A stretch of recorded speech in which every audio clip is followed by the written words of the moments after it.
I'm Dianne Kraft. I've been working with bright, hardworking kids who have to work too hard to read for 25 years. In the classroom when I was teaching these wonderful kids, I found there really were 4 different reading components. We're going to talk about them in this segment. We know that the eye tracking, number 1 reading component, had to be strong. These children had to be able to converge their eyes together, work as a team while crossing from left to right. That needed to be in the automatic hemisphere. We're going to talk about that mostly today. The 3 other components are, could they easily decode words, or did they need work in that area? Were they good at memorizing sight words, or did we need to work in that area? Were they good readers, but they couldn't comprehend what they were reading? Then we were to do work in that area. We'll talk about those in other areas in other segments that we talk about. The number 1 area we want to talk about now are the kids who have what we call visual stress when they read. One of which is the convergence of the eyes. Do they work together as a team? The other thing that we noticed is that many times what happens is when we read, we automatically put the white part of the paper that we're reading from in the background. And then we can look at the type on there, which is the foreground. This actually takes battery energy as a child is reading. These children have so little battery energy to give to the reading process that takes too much energy for them. So I'm going to show a simple thing that we did in our classroom to take some of the visual stress off of the system. We're going to talk about the use of color transparencies, something so simple that can really be a help to your kids. This is an interesting article that says the dyslexic overcomes adversity to earn the doctorate degree. Something very interesting it says when Chuck or Charles Wallen comes up to the lectern to read from the Bible, what they don't know is he carries with him a green plastic transparency to place over the words.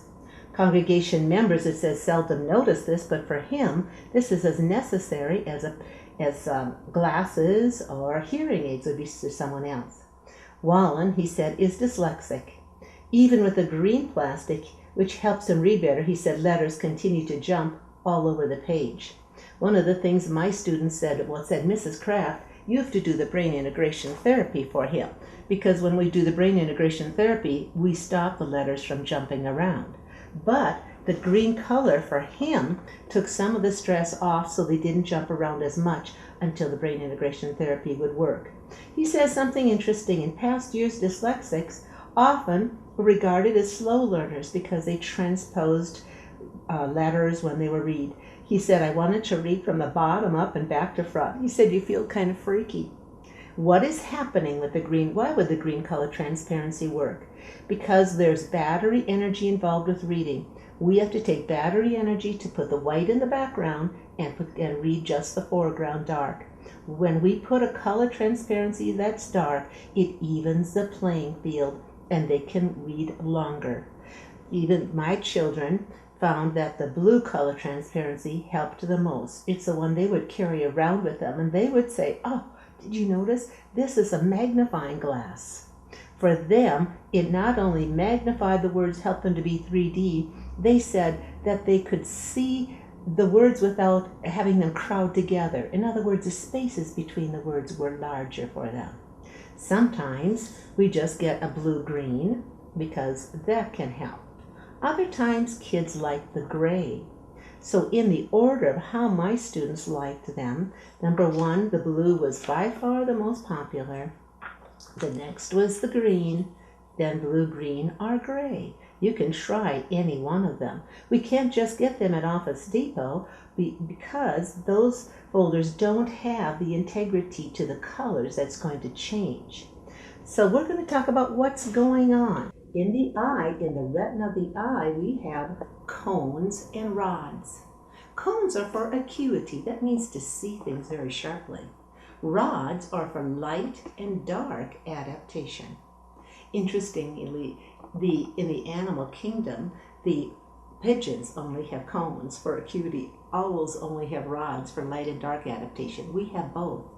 What do we know about the rods? We know that they're made of membranes, and the membranes are filled with a fluid like transmission fluid. The number one fluid is DHA, docosahexaenoic acid. We get in two places, mother's milk and in fish oil. So when I had my wonderful hardworking kids that I wanted to take some visual stress off so they could read more easily, I did an eye exercise that crossed the midline to help convergence, which we got from the Brain Integration Therapy Manual.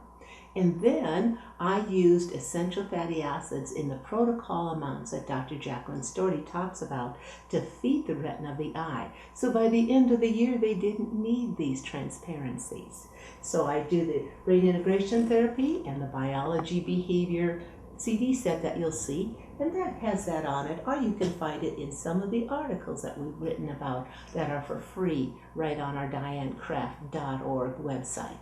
So if you want to just do a quick little thing to take some stress off your child's visual system, I would suggest you just look at these. They're very inexpensive, and see which ones your child likes. You can purchase these at www.diannecraft.org. That's 2 N's, CRAFT.org, and email me and let me know what your results are.